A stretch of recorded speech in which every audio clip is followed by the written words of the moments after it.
балапандар. 1, 2, 3. Ойға жина күш. Жаррайсыңдар балапандар.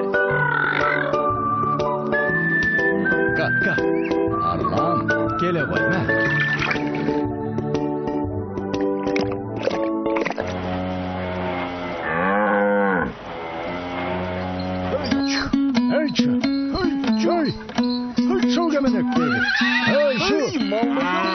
Армысыз ата? Бар болма, өркәннің өссін. Малдыр қайда?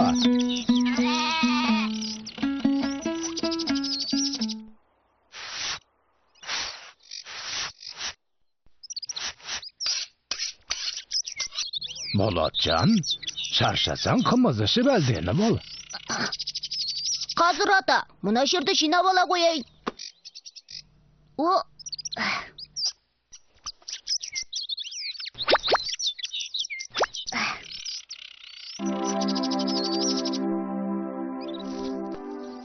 Құрт, бұрсық, тұрыңдар. Не боп қалды тағы да? Не болған бәріңе? Мен сендерді ойнайық деп ояттым. Ойбай, сөйлейтін болсақ. Қорқпа қымыз, мен де сөйлей алам. Есір соғай, ойының қанбадау сеніңде. Одан әлемде не боп жатыр екен, соны айтайық. Газетке не жазыпты, соны оқиық. Қане? Бауырсақ, тұр бұлай. Газетті майғыласың. Қазақстан үкіметі мемлекеттік тіл туралы. Мемлекеттік тіл туралы жаңа бағдарлама қабылдады. Келешекте барлық қазақстандықтар қазақша сөйлейтін болады. Әрі қарай. Рас па? Әрине рас. Астана қаласы. Құрт, сен ежелеп оқи алмай мұжып кеттің ғой. Әкел өзім оқиын. Мынау белгілі, Абай жөнінде жазды. Қазақстан бренді. Қазақстан. Асық, газет не дейді? Мәссіған, Қазақстан брендін қалыптастыру жөнінде айтылып жатыр. Бренд деген не? Естісем құлағым керең болсын. Сабыр етіңдер, сабыр. Менің түсінігім бойынша, Қазақстанда қандай затымызбен немесе дүниемізбен әлемге таныта аламыз. Міне сол нәрсені бренд деп айтады екен. Мысалы, мен асық ұлттық ойынға жатамын. Мына қазақ даласынан шыққан барлық ұлы адамдар мен батырлар бала кезінде менімен ойнап өскен. Сол үшін мен бренд бола аламын. Ал мен қымыз адамға күш, қуат берем. Бренд болуға мен лайықпын. Мен айтсаңшы, ешқашан ескірмеймін, күшті азықпын. Брендке мен лайықпын. Жігіттер, енді ата-бабамыздан бастап осы күнге дейін дастархан төрінен түспеген бауырсақпен қалай таласасыңдар? Босқа таласпайық. Айта берсең, нағыз қазақ емес, нағыз қазақ домбыра деген. Бәріміз де мақтауға лайықпыз. Одан да төрелік сұрап, біреуге жүгінейік. Кімге жүгінеміз? Кім айтады? Анау тұрған күнінің көзі ескі трактордан сұрайық. Кеттік!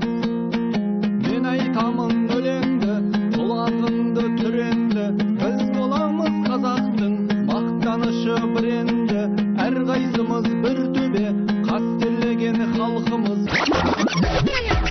Мен болсын MC үреңді, қазақтың менде бір бренді, болсақта құртта қымызда, бренд боламыз деп жүренді. Алақайлап жүрген асықта, бренд болам деп асықпа. Құртта қандай болып жүрсең де, жігеріңді сен де жасыппа. Арамызда бойы да дүлкін өзіңсің ғой. Домбыра жол қысқарсын, әңгіме айтсаңшы. Олай болса, мен сендерге өз атамнан естігенімді айтып берейін. Менің атамды Құрманғазы диналардың өзі ұстаған екен. Қос ішек бір шанақтан шыққан дыбыс мына даланы бойлап ұшқан деседі.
Осылай болған екен.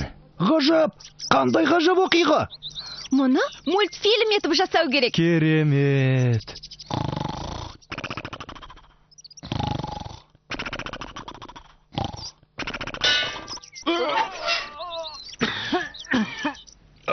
Белі ғұрғыр сықырлап.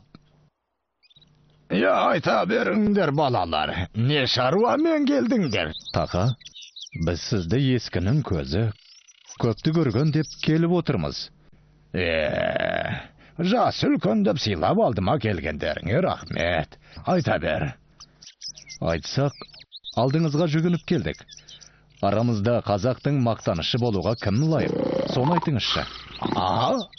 Ал енді мен осы зауыттан жаңа шығып, осы ауылға келгенде сонау тұрған бәйтерекке ассалаумағалейкум ата деп амандасып батасын алғам. Содан бері бір ғасыр өтті. Сол бәйтерек әлі де жай қалып тұр.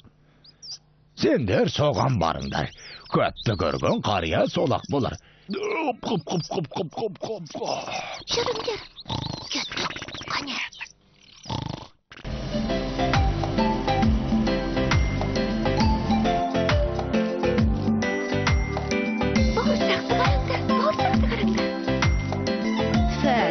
Текті жерден шыққаны көрініп тұр.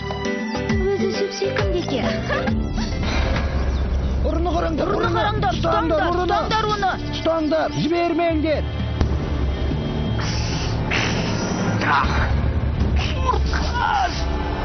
Асық қайда? Асықты қараңдар. Қашыңдар.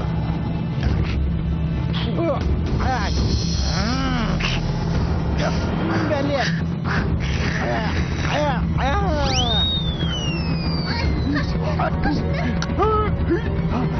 Қаш.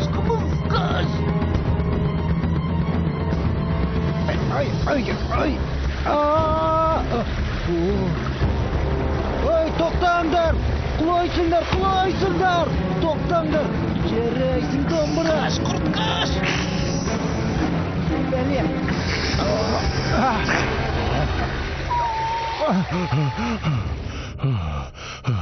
Рахмет саған асық. Мұна бәледен әзер құтылдық ау. Әне бәйтерек.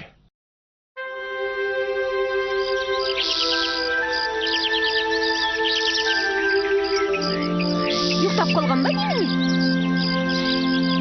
Оятайық та?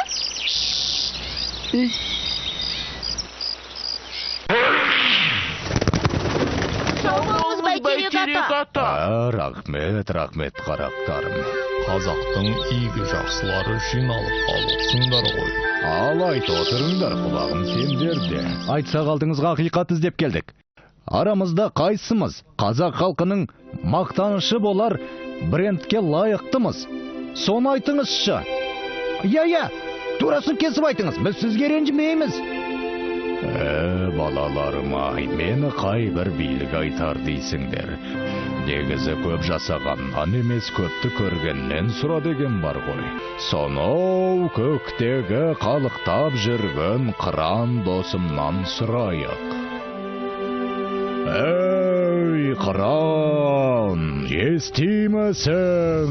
Мен сендерді естіп те көріп тұрмын, бәйтерек. Ол үшін Астанаға барып, жаңа заманның бәйтерегінен сұрау керек. Бұл сұрақтың жауабын берсе, сол ғана бере алады. Онда бізде сол бәйтерекке алып баршы, қыран.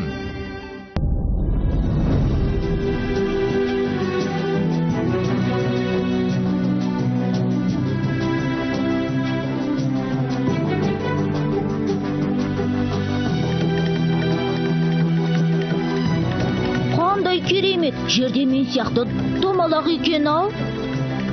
Құрметті жолаушылар, біз ұшып келе жатқан Эйр кран ұшағы Астана қаласына жақындап келеді. Белдеріңізді бекем болып, қонуға дайындалыңыздар. Кран, қалай дұрыс айттым ба? Астанаға жақындап келеміз. Анау тұрған Ақорда. Менің білуімше, онда қазақтың тұңғыш президенті отырады. Бренд болуға ол да лайықты тұлға. Ал анау Ақорданың төбесіндегі қыранның бейнесі емес пе? Қыран, онда сен де бренд болуға лайықтысың. Жоқ, Мен Қазақстанның туында бейнеленгенмін. Маған сол құрметте жетеді. Ал мынау біз іздеп келе жатқан бәйтерек. Қазір қонамыз.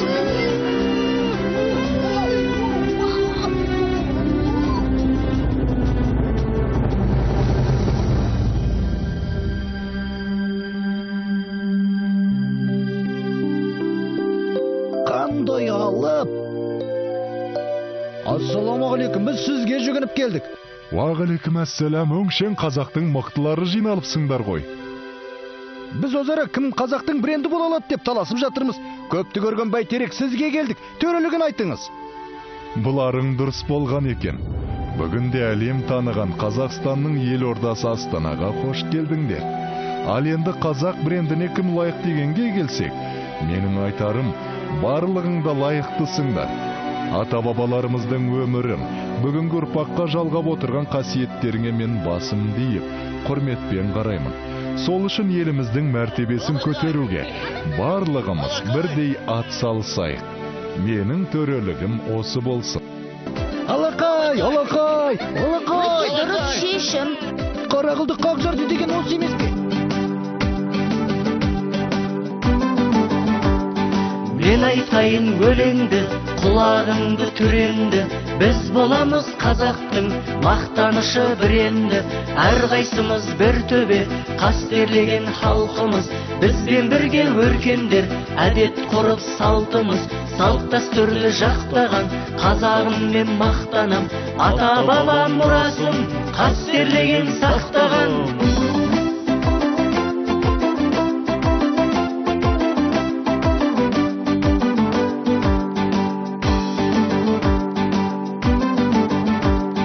Қазақстан үйіміз, қара жорға биіміз, шартарапқа шалқысын, домбырада күйіміз, өсе берсін өркендеп, егеменді еліміз, салт дәстүрді дәріптеп, ән салайық келіңіз.